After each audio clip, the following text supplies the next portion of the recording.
भारत जय संविधान जोहार मेरे दोस्तों। अभी मैं संविधान सम्मान सम्मेलन के लिए झारखंड के रांची में था 18 तारीख को।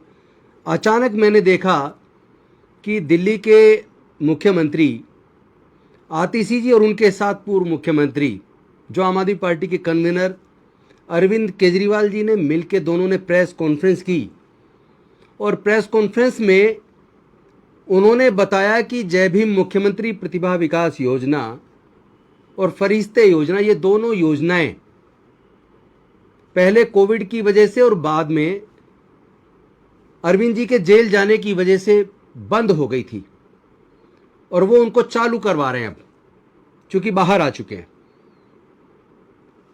मुझे वो सुन के बड़ा अच्छा लगा कि चलो ये जय भीम मुख्यमंत्री प्रतिभा विकास योजना, जिसमें 15,000 बच्चे अनुसूचित जाति जनजाति पिछड़े वर्ग और ईडब्ल्यूएस के civil services engineering medical law और तमाम तरह की प्रोफेशनल कोर्सेज के कॉम्पिटिटिव एग्जाम्स की कोचिंग सरकारी खर्चे पे लिया करते थे।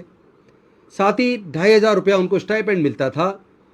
उसको फिर से चालू करने की दिशा में आप काम कर रहे हैं।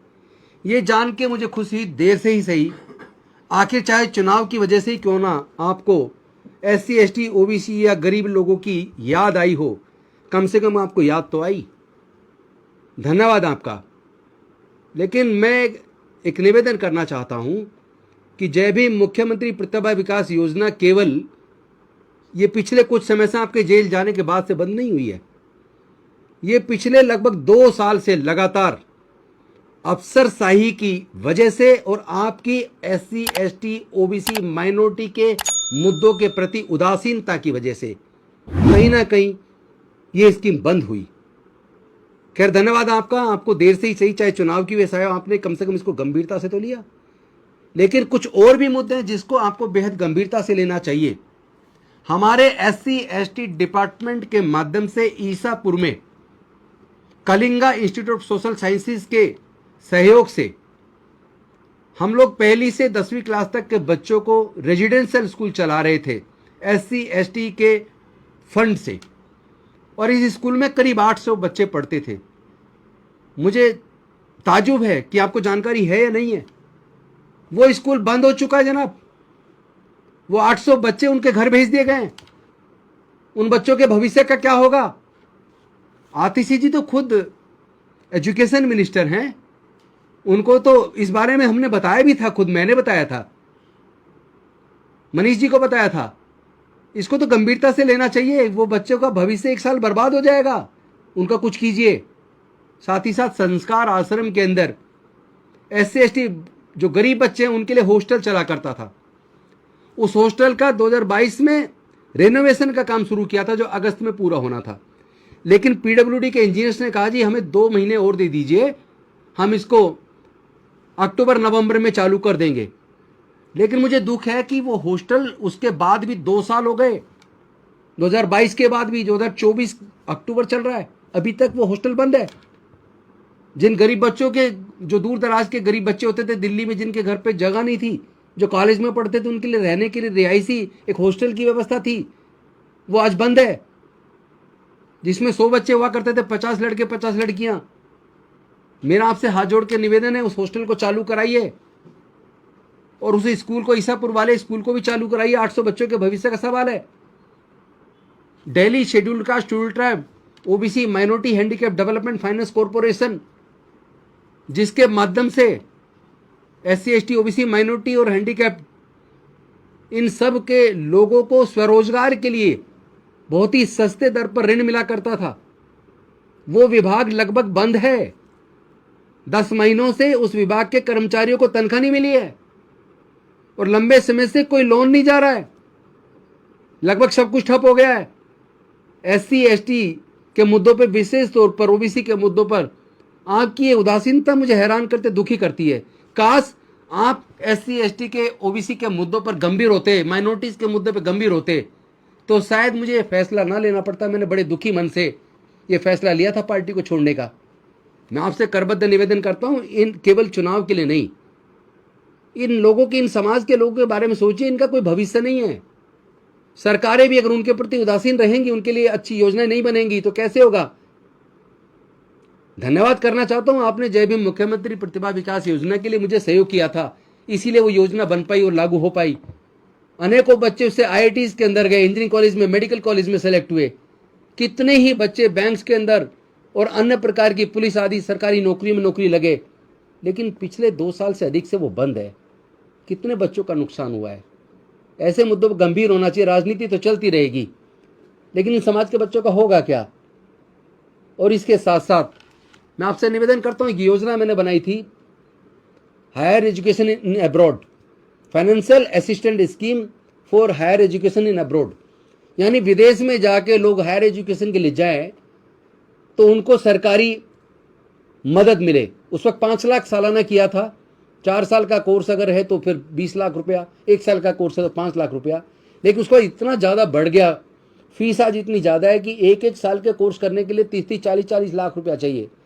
छोटे छोटे गरीब राज्य, झारखंड जैसे गरीब राज्य भी जिन 100 बच्चों को बाहर भेज रहे हैं, SC ST OBC बच्चों को या गरीब बच्चों को, वो पूरा का पूरा खर्चा दे रहे हैं।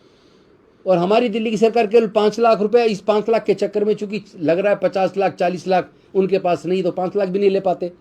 मेरा आपसे हाथ जोड़ के निवेदन है, मैंने कई बार आपसे निवेदन किया था कि SC ST फंड से ही पैसा दे दीजिए, आपको कुछ नहीं देना है। SC ST वाले फंड से दे दीजिए, स्पेशल कंपोनेंट प्लान फंड से, तो उसमें आप पैसे दे दीजिए। कम से कम जो बच्चे विदेश जाएंगे, हायर एजुकेशन करके आएंगे, तो कहीं ना कहीं दिल्ली को मजबूत करने में अपनी भूमिका निभाएंगे।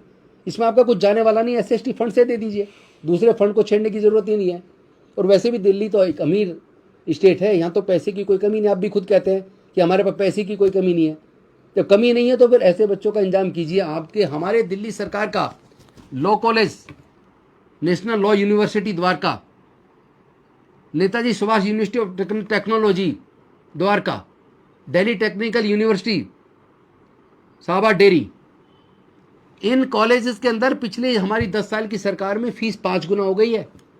मुझे नहीं पता ये बात आपकी जानकारी में है या नहीं है, लेकिन आपको पता होना चाहिए। 1 साल की केवल फीस 2.5 लाख से ज्यादा है। 4 साल का इंजीनियरिंग कोर्स है, 5 साल का लॉ का कोर्स है। हॉस्टल का खर्चा अलग है, ट्रांसपोर्ट का खर्चा अलग है, किताबों का खर्चा अलग है, खाने का खर्चा अलग है। सारे खर्चे जोड़ लिए जाएं और उससे पहले फिर कोचिंग, तो सारे खर्चे अगर जोड़ लिए जाएं तो 15 से 20 लाख रुपया खर्च करके एक माँ बाप अपने बच्चे को इंजीनियरिंग की डिग्री करा सकता है और लॉ की डिग्री करा सकता है। और SC ST OBC माइनॉरिटीज के पास तो 95% से भी ज्यादा लोग ऐसे हैं, बल्कि SC ST में तो 99% लोग ऐसे हैं जो 10 से 20 लाख, 15 से 20 लाख के बीच में खर्चा कर ही नहीं सकते। पैसे के अभाव में जो बच्चे क्वालिफाई कर जाते हैं, जिनका एडमिशन ऑफर हो जाता है, पैसे के अभाव में बच्चे पढ़ाई छोड़ रहे हैं। मेरे पास तो अनेकों बच्चे आते हैं, मैं क्या करूं, मैं मदद नहीं कर पाता हूं, हेल्पलेस हूं। मैंने पहले भी आपसे निवेदन किया था, मैंने तो सत्र के दौरान भी विधानसभा के अंदर बोला था कि 76,000 करोड़ के करीब का बजट है, उसमें से केवल 150 करोड़ ऐसे बच्चों के लिए रख दो जिनके पास आगे हायर एजुकेशन के लिए पैसा नहीं, तो कम से कम उनको उनकी फीस माफ कर दें। कम से कम जो आपके इंस्टीट्यूट अपने हैं, DTU, NSUT, national law university, ये तो आपके दिल्ली सरकार, हमारी दिल्ली सरकार का है। कम से कम उनमें तो ऐसे बच्चों की फीस माफ कर दो। अभी तक कोई योजना नहीं, मैं लाखों मैंने प्रयास किया लेकिन मैं सफल नहीं हो पाया। आपसे भी बार बार निवेदन किया था, लेकिन आपने कहा था करेंगे करेंगे, लेकिन अब तो चुनाव आ गया अगला, अब तक भी नहीं हुआ। चलो चुनावी फायदे के लिए कर दो, आप फायदा ले लो। कम से कम ऐसे बच्चों का जो गरीब है, मजदूर हैं, जिनके माँ बाप के पास पैसा नहीं है, वो बच्चे कैसे आगे बढ़ेंगे। उनके बच्चों के दर्द को समझिए अरविंद जी। मैं तो आपको इतना प्यार करता था, आज भी करता हूं, उम्मीद करता था कि आप मदद करेंगे ऐसे बच्चों की।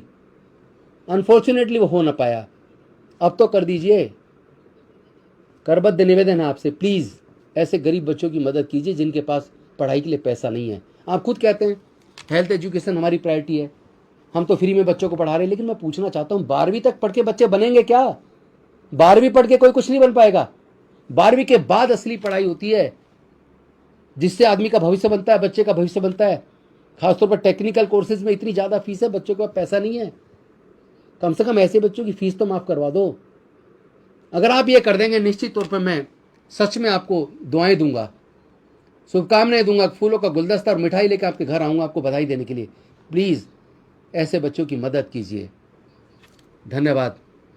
जय भीम, जय संविधान, जोहार, जय भारत।